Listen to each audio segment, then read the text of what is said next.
97.3 ESPN presents The Sports Bash with Mike Gill. It's time for Football at 4 with 97.3 ESPN.com's Andrew DiCecco. Powered by InsideTheBirds.com. He's in! Touchdown! Now, live from inside the Matt Black Kia Studios, it's Football at 4. All right, DiCecco's in today for Football at 4, powered by the Inside the Birds podcast. And, of course, Andrew DiCecco from 97.3 ESPN.com. He will be on the Eagles beat all season long. The Eagles, less than a month from opening day. And, of course, Tuesday, we told you it will be an NFC East day. We'll be previewing the Giants, Washington, and the Dallas Cowboys. Now, I have not got suckered into messing up the Washington team name yet. No? How many times do you think you're going to say it? Too many. Yep. Yeah, too many. It's going to take some time, but I feel like that's natural. I still mess up the Chargers sometimes. I agree, but I'm saying I haven't done it yet. The Washington football team. I can get used to that. If they win the Super Bowl, do they stay with that? If they win the Super Bowl, well, I mean, I guess it is 2020. Anything can happen, Exactly. right? Like, if you win the Super Bowl as the Washington football team, you just stick with that? No, I think you change, and then it's that one historic year. Remember the Washington football team won it? Like that year when the Eagles and the Steelers combined and they were the Steagles? There you go. Remember that? A little before your time. A little before my time. A little bit before my time. I had a weird conversation with my girlfriend today. Like, I'm going to be 45 in a couple of years. Not even the next birthday. Like 2 years. And that really made me feel like Jose Alvarez. Oh, yeah? A little hitting the balls, if you will. Yep. It felt like a bleep shot. Now, I'll be honest with you. I turned 25. I had the same thing, though. At 25. Yeah. Because I remember when I was like 12 and I heard like, oh, yeah, that guy's 25. I'm like, wow, he's old as hell. Yeah. Now that's me. Well, yeah, it's not even my next birthday. It's the 2 birthdays. Yeah, so you have some time. You're overthinking. Get your lemon squeezer fixed. You got plenty of time until you're 45. Just relax. Yeah, I don't know how it came up. I was like, I'm going to be 45. It's okay. It's a nice age. It's not. I mean, I'm not like one of those people that really cares, but it was like weird to hear, I think. Yeah, it's just, I understand that. You know? Just, yeah. Like, I coach baseball, and I'm like, I'm the younger coach. Like, now I'm like not the younger coach. Yeah, now no one wants to play for you because you're the mean old guy. I'm like the old guy. Yeah, like, ooh, we don't want Gil. He's too old. Now, let's ask Andrew DiCecco as we bring him in here on the Boardwalk on the Hotline. Football at 4 on a happy hour Friday edition. We were talking about Joe Judge is making the coaches run with the players. How do you think that would fly if Doug Peterson told Jim Schwartz, take a lap? If he was put on the spot and that wasn't kind of, talked about prior to, him kind of enforcing those rules, I think that there would be some discrepancy there, especially with someone as volatile as Jim Schwartz. Oh, man. All right, let's get into some stuff here.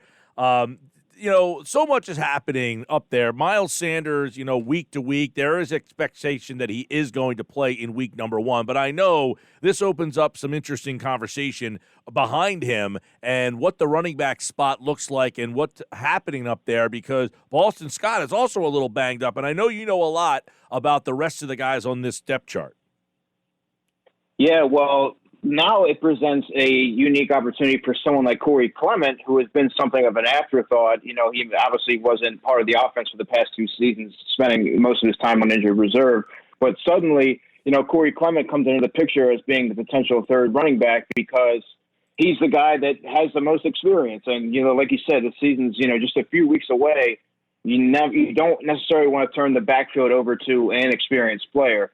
Corey Clement, by all accounts, looks more explosive and has more bounce to his step. They said he looks more like Super Bowl Corey. I believe Miles Sanders said that. So that's something to keep an eye on. I've heard from multiple people that Corey Clement looks just outstanding this summer. And that's something that, going into the offseason, that's one of the guys that you really didn't pay much attention to because he kind of got lost in the shuffle there.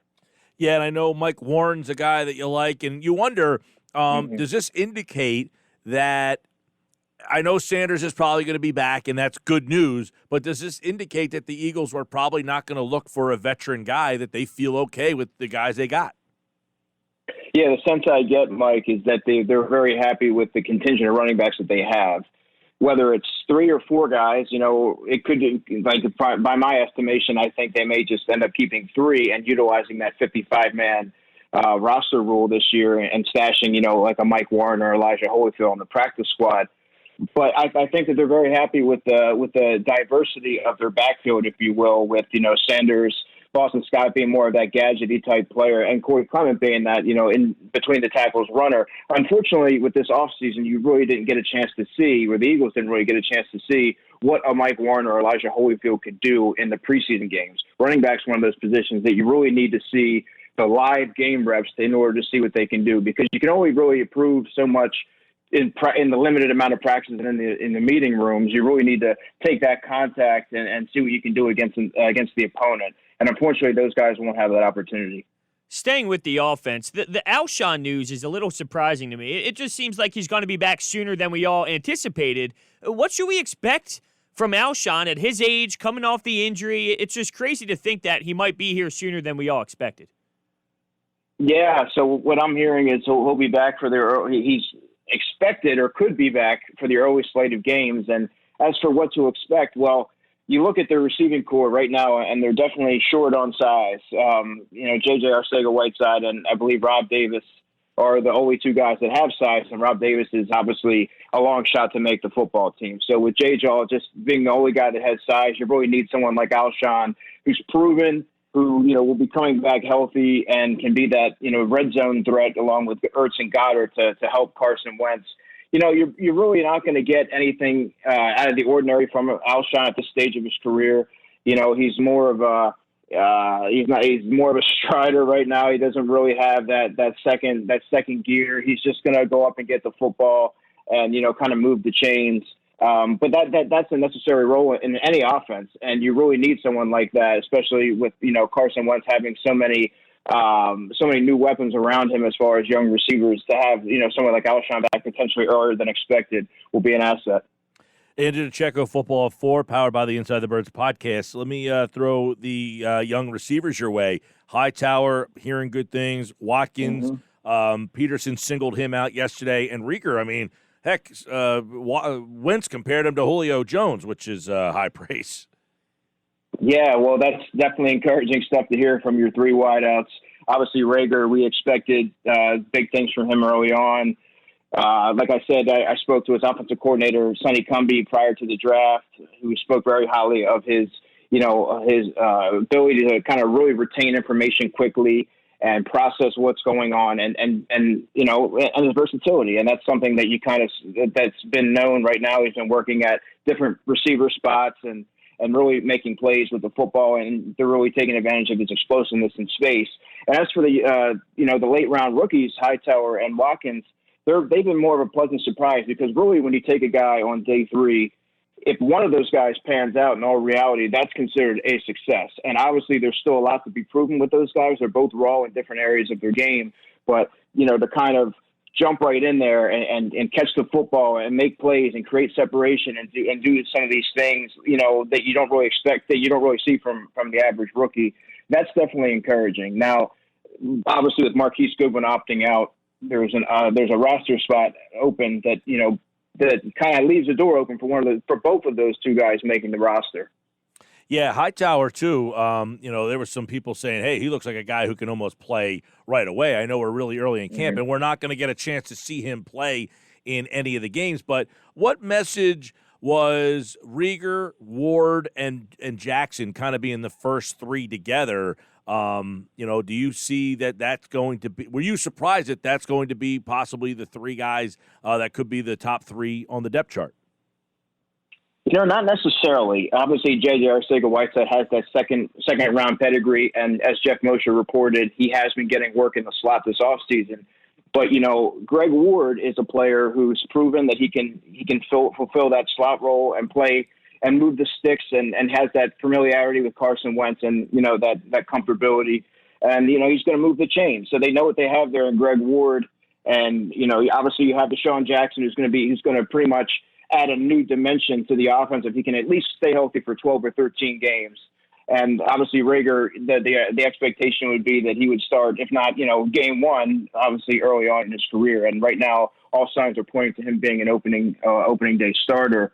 J.J. Arcega-Whiteside, he's certainly not out of the picture yet. Obviously today he had a pretty big day. I believe he caught two red zone touchdowns. which is, you take that for what it is. A lot of times there's that training camp hype, and it never necessarily materializes in the regular season.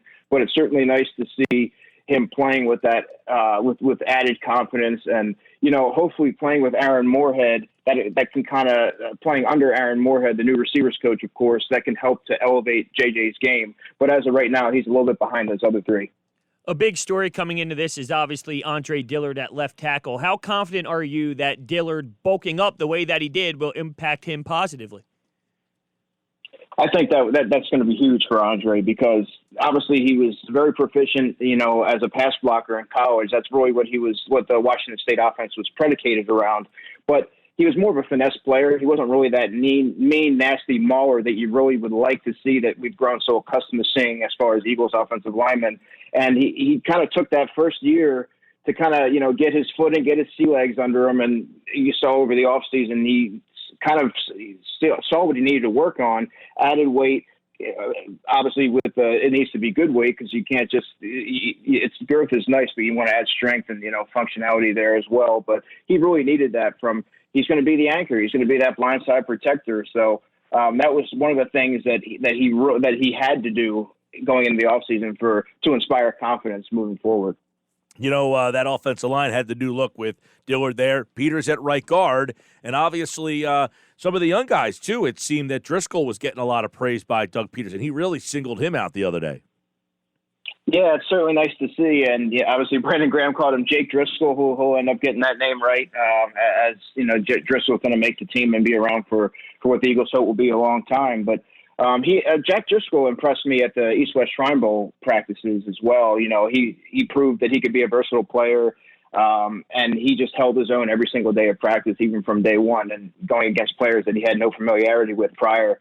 It really impressed me, and he played at a high level in college as well. So it's from an offensive lineman standpoint, it's refreshing to see a young player coming off no OTAs or mini camps step in there and kind of take over seamlessly as he has. Yeah, I'm interested to see what kind of role he ends up with, because I think it was either Adam or Jeff earlier this week that said that they've been hearing he's been getting some reps as maybe looking as the heir apparent to Jason Kelce down the road. Yeah, that's another thing that Tony Pauline and I talked about prior to the draft, is that his long-term position could very well be center, and that speaks to his Jack's versatility. Obviously, he projects as a right tackle, but he also offers that versatility to play center or guard, which obviously made him an enticing selection where the Eagles took him. Yeah, if he can obviously be the heir apparent at that position, the Eagles haven't had a plan B at that spot, it seems like, for a long, long time. Football 4, Andrew DiCecco is here, as a lot of Eagle stuff to get into here. We talk a little bit about the running backs, the wide receivers. How about the quarterback spot, where obviously Wentz is the guy, but how do you handicap what's going on behind Wentz? Yesterday, Peterson, I don't want to say opened the door for a battle, but he did say Nate is the number 2, but that he did mention Hurts. Do you see that as a open battle at this point? Well, he came out and said that Nate Sudfeld is our number 2, and then he ended it by saying, the same quote, but added right now, which really stuck out to me. Now, obviously, the plan it's not in the ideal scenario to go into the season with Jalen Hurts as the Eagles' number 2 quarterback. That wasn't their plan. Their plan was obviously for Nate Sudfeld, who's in his 4th season in the Eagles system, to really take the reins and take advantage of that opportunity to be the number 2 quarterback and really put a stamp on the position. And it's more of the same with Nate Sudfeld. He's going through the peaks and valleys that he's gone through. You saw every preseason that he's been around. And you'll see great dominant performances in practice, and you'll see, obviously some erratic plays and, some lulls in his game. And, that's troubling when you see in your backup quarterback. So what could possibly happen is, I believe it was Jeff that put it out there, possibly, down the road, if the Eagles aren't comfortable, there's not going to be a high school football season in North Carolina, I believe, which is where Josh McCown coached, which leaves the door open for, he has familiarity with the system. Yeah, he's he's ready. He's going to be, what you're going to get with him. So if the Eagles are a little bit hesitant in moving forward with Nate Sudfeld as the 2, well, there's a good option sitting out there. What about Carson Wentz? If there's one part of his game that needs to get stronger outside of obviously staying healthy, what do you think that is for this upcoming season? Well, one thing that really stuck out to me is his leadership, which really I thought he took to the next level from 2018 to 2019. You saw him really taking the offense and putting it on his shoulders, elevating the performance of guys around him, practice squad call-ups, backup players, you name it.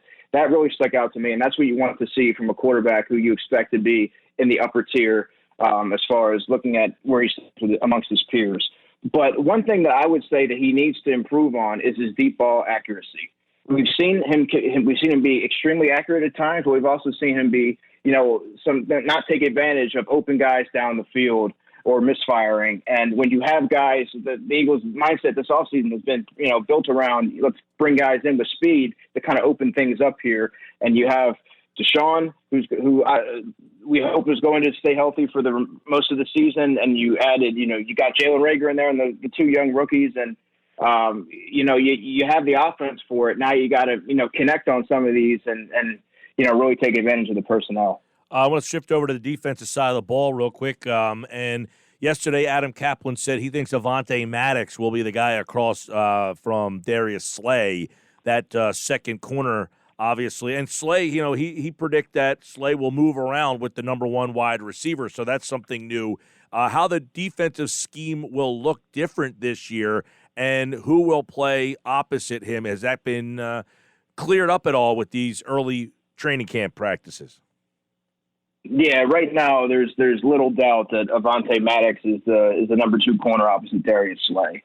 It just hasn't come together for Sidney Jones for one reason or another. This offseason, he doesn't really have any ailments to speak of. He just hasn't been consistent enough for the Eagles to feel confident moving forward with him as the number two, which is obviously disappointing from their vantage point. But, Avonte Maddox gives them another scrappy, tough player on the outside. He is versatile. But, then the question becomes, what do you do? What happens with Sidney Jones? What do you really do with him? Does he become, I guess he becomes right now the first outside corner off the bench. But, when you take somebody, I believe it was 46th overall in 2017, that's not exactly how you projected his career to pan out. But he just hasn't been consistent enough over when he has been available, no matter how many opportunities he's been given. So that's going to be Avonte Maddox's to lose. How worried should we be about the Hargrave injury? Well, a pec strain, of all the injuries that have and players that have been held out of practice, his is probably the most significant, if you will. But that said, he very well could be available for week one. But that's not an injury that you want to press, because if you rush it back too early, you're obviously going to be limited in the shell of the player that you are. So you want to take your time coming back, and that's not necessarily a bad thing given the Eagles have depth at the position. Obviously, Malik Jackson is there. You have Hassan Ridgeway, and you have Raekwon Williams, who's another good player, and Anthony Rush. So you have some guys there. So the last thing you want to do is rush Hargrave back, but I do think that he should be in the mix in the early first couple weeks of the season. Yeah, I know, and they're moving Mills to safety, so you got Hargrave, a new body there. You got Malik Jackson coming back there. That's a new spot. You got Mills new. There's a lot of new things here, so it'll be interesting to see how Jim Schwartz makes those defensive adjustments on that, but nothing I don't want to say new, but different at the linebacker spot. We still feel that that's the weak spot. Has anything emerged there yet? Not really. Nothing that we didn't really expect. TJ Edwards has been, by all accounts, the best linebacker in training camp and thus far, and that's really what you expected when you look at the personnel that they have to work with. TJ has gotten a little bit better in coverage. He's looked a little bit more fluid, as I understand. He's obviously outstanding against the run, but you really, if he's going to be, one of your top two linebackers, you like to hear that he's been more fluid in coverage. Nate Gary, obviously, he pretty much is what he is. He's going to be a starter. He's very smart. The Eagles really like him. But then after that is where things get a little bit murky, because you have a slew of unproven players, and in some regards, like Davion Taylor, he's a long way away from contributing on defense. He's more of a special teams guy right now. 7th round pick Sean Bradley, I've gotten really good reports on him. I think that, while that's nice to hear, that kind of speaks on the talent level that the Eagles have at the linebacker position when you have a seventh-round linebacker that's, one of the top two performers in training camp at the position. Sean Bradley, I've gotten a chance to watch a lot of Temple tape prior to the draft, and I saw a lot of his games at Temple. He's a player that he's not going to wow you with athleticism, but what you really like him for is his grit, his leadership, his football intellect. He brings it every day. He's just a sharp player. He's not necessarily extremely on the high on the athleticism, but he's a guy that can stick in the league for a long time because of the other intangibles that he has. He's Andrew DiCecco. Last one as we look at the special teams coordinator. Dave Phipps spoke today. Punt return, kick return. I know that's something that Rager was out there. Apparently he bobbled a couple of catches, but is that the guy they anticipate kind of handling those roles? If the Eagles move forward with Rager as the starting wideout, as they pretty much have, kind of deployed him throughout training camp, I'm not necessarily sure that would be the best route to go. I think that they would be better suited. You have guys like Boston Scott that's able to do it. Also a Greg Ward, Corey Clement's done it. I think Jalen Rager's certainly capable of doing it, but given, his role on offense, I'm not necessarily sure they want to expose him to any unnecessary injuries. Yeah, it's interesting because they have Sproles in there working with him too. I guess like a special coach, and we'll see what happens with Jalen Rager if he does end up being in that role as the special teams kickoff punt return guy. Of course, more Eagles training camp coverage on our website, 973ESPN.com, at DiCecco NFL, and of course, football at 4 every day at 4 o'clock, powered by the Inside the Birds podcast on Monday. Jeff Mosher is back with a look at the Eagles weekend, and Andrew will be back on Tuesday when we take an in-depth look at the NFC East, and he, like all guests, appeared via the Boardwalk Honda hotline. Andrew, enjoy the weekend, man. And you too, guys. Take care.